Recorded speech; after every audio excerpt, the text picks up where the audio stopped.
Hi guys, welcome back to my YouTube channel, Football with Priscilla. I'm Priscilla. So hi guys, welcome back to my YouTube channel. Now, in the spirit of the World Cup ending, I know the Premier League is starting basically and is about to start. Has already started as I'm making this video. Who has already played? Leicester has already played and Tottenham have already played. But I thought I'd close off the World Cup. I know the World Cup like finished this last week Sunday. Yeah, and a lot of time has passed and I haven't had time to make a video. I've been very busy, festive season and whatnot. So I thought just to close off the World Cup tournament, which has been amazing. I know I did a Messi video talking about Messi being the GOAT and why I think Messi is the GOAT. So now I just want to close off the tournament with my World Cup team of the tournament. Yes, like these are the players that stood out for me. So yeah, that's what we're gonna do. But before we get into the video for today, make sure you share, like, and subscribe. Make sure you share, like, and subscribe. Okay. So in the goalkeeping position, I'm going to give it obviously to Martinez. I don't think there's anyone else who best suits or who was the best goalkeeper. Obviously, he won the Golden Globe. Is it Golden Globes? Golden Gloves.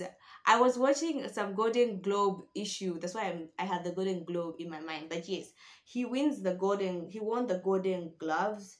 And so obviously it's Martinez. I think it was between Martinez and that guy from Croatia.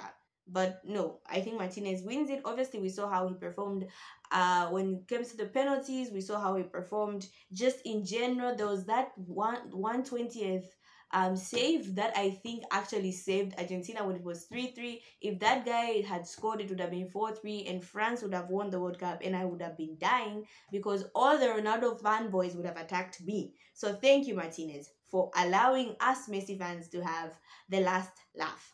Anyway, so in right back, I have two. So for me, two people actually impressed me and it's in this tournament, and that the first one is Hakimi, who I will actually put as my right back. He plays obviously for PSG and he was playing for Morocco. 24 years old. I think he's got a long way to go and I think he's an amazing right back, right? We see it with PSG. He knows how to move forward, he knows how to cross the ball, but I think with PSG, I don't know if they just don't know how to work together.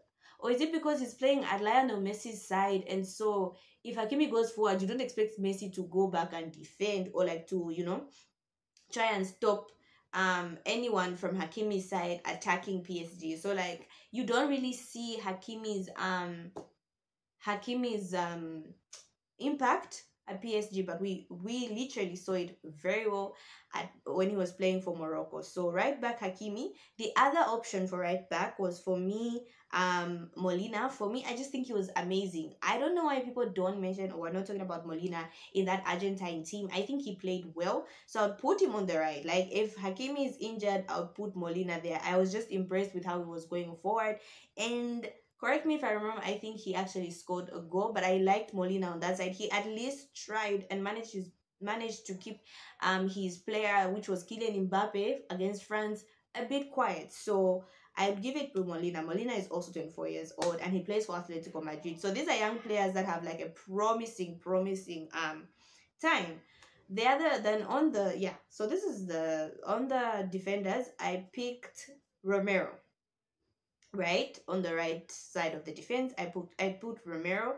I just think if you noticed how Argentina were playing, each time Scolani would reach like the 70th minute and decides to change things, whenever they removed Romero from the team, like Argentina would fail to hold on to their lead. I know there was Otamendi who we can give a shout out, but I just think Romero was doing something extra and something different. Every time he was removed, Argentina literally capitulated. So I put Romero there. Plays for Tottenham, 24 years old. Like we have young players that are playing amazing. Like this next generation is going to be good. The next player we have, I'm trying to pronounce this name well. Croatia's player Gavio, right? I wanted to pronounce the first name, but I'm like, no, let me not insult. So Gavio, 20 years old, was playing at that level and was actually good. I was actually very impressed by him. Plays for Leipzig, by the way, 20 years. I think he turned 21 towards in the tournament somewhere there, but 20 years. Like he was unbelievable at that defense. And of course, people started questioning when he met Lionel Messi. Like, guys, I have seen Namande Vidic and I've seen Rio Ferdinand play against Messi. And at that time, Vidic and Rio Ferdinand were the best defenders in the world, and Messi made them look like they were nothing. So for Guardiola, whatever happened to him, you met Messi, dude. Like, it's expected. I think from now he's going to learn his experience. At least he will say he once defended against Messi and he knows how it feels to be humiliated by Messi. So yeah, it's a good experience for the kid, but he's a great kid. I think he played amazingly well, and I know many zeros have been added to his name right now with regards to the transfer. A lot of people are going to be circulating around this kid, but yeah. So that's left. That's the left side of the defense. Um, Left center back, right? So when we go to left back, I can only think of Acuna. I'm sorry, I was not looking at a lot of left backs. There are not a lot of impressive left backs. So for me, I'll go for Acuna. 31 years old, plays for Sevilla. Like, okay, you need experience in there. So if I was obviously making the World Cup team, I'll put Acuna there just because of his age and also because of how I thought he played. Let's go to the midfield. So the formation I'll be playing in this World Cup team is a 4-3-3 formation. CDM, I'm going to put Casemiro there because as it stands, I don't think there's any CDM that is better than Casemiro. Although I'm going to give shout outs to the Moroccan CDM who was very good. I've forgotten his name, but all I know is he was keeping his midfield steady. But I'm going to give it to Casemiro. I think he's just an absolute delight on that CDM role. No one is doing it as well as Casemiro is doing it. 38 years old, obviously plays for Manchester United, my team. He showed up. Let's just say he showed up. But unfortunately, Brazil did not show up for him. But I think Casemiro, best CDM that was at the tournament. Then obviously I'm going to go for Enzo Fernandez, number 8, because guys, this kid, I was just like, I kept on talking about him. I'm like, who is Enzo Fernandez? Like, oh my god, he was an absolute delight on that midfield. 21 years of age and is currently at Benfica. Already Liverpool are in the race for him, Manchester United are in the race for him, and why not? The kid was absolutely mesmerizing and amazing.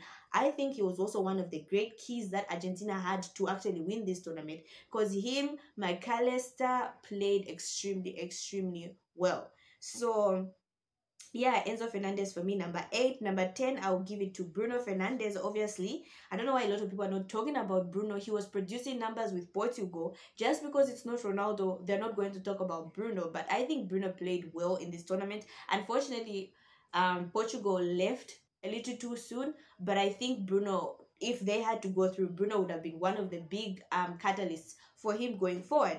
So that's 3 on the midfield. Then let's go to obviously the forward. I think my number 9 would be Alvarez. Who else? Literally, who else? I think this World Cup wasn't so much for the number 9s, like it was for the wings and the midfield as opposed to the number 9. But I think Alvarez, the way he was running, the way he was helping Messi, reading Messi's runs, knowing when to give Messi the space, running and being intense and all that. I think Alvarez at 22 years old is very mature for his number. He reminds me of a Suarez. Like, I looked at how he's playing. He's aggressive. He wants everything. He's fighting for everything. He reminds me of Luis Suarez. So in number 9, I'll give it to Alvarez. On the left side, I'm going to give it to Kylian Mbappe because obviously he won the Golden Boot, right? He had the most goals at the World Cup tournament. And listen, I am not the biggest Kylian Mbappe fan. Do I rate Kylian Mbappe highly? No. Do I think he's a good player? Yes. Do I think he's a player who thrives because of his pace? Yes. Do I think he's a player that has great technical ability? No. Is he my kind of player? No. Okay. I feel like players like Kylian Mbappe, without their pace, they don't show up so much. One thing I'm going to give Kylian is he's very clinical at goal. So I'm not the best, I'm not the biggest Kylian Mbappe fan. I'm not even a Kylian Mbappe fan at all, but yeah, I'll give it to him. And then obviously when we go to the right side, none other than the king himself, Lionel Messi. Obviously, the man won the player of the tournament. I mean, who else are we going to give it to? And then we have the coach of the tournament. Obviously, we're going to give it to Coloni because at least he managed to outsmart Van Gaal.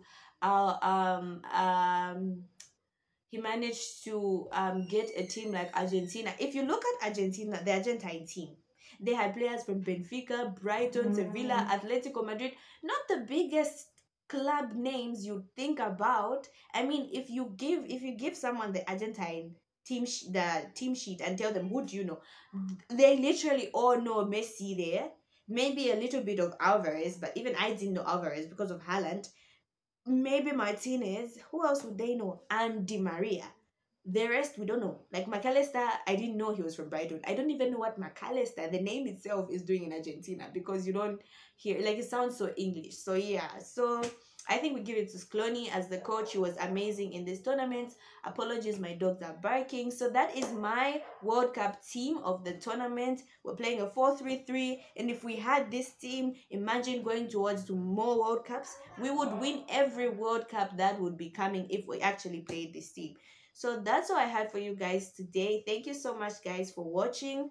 Um, make sure you share, like, and subscribe.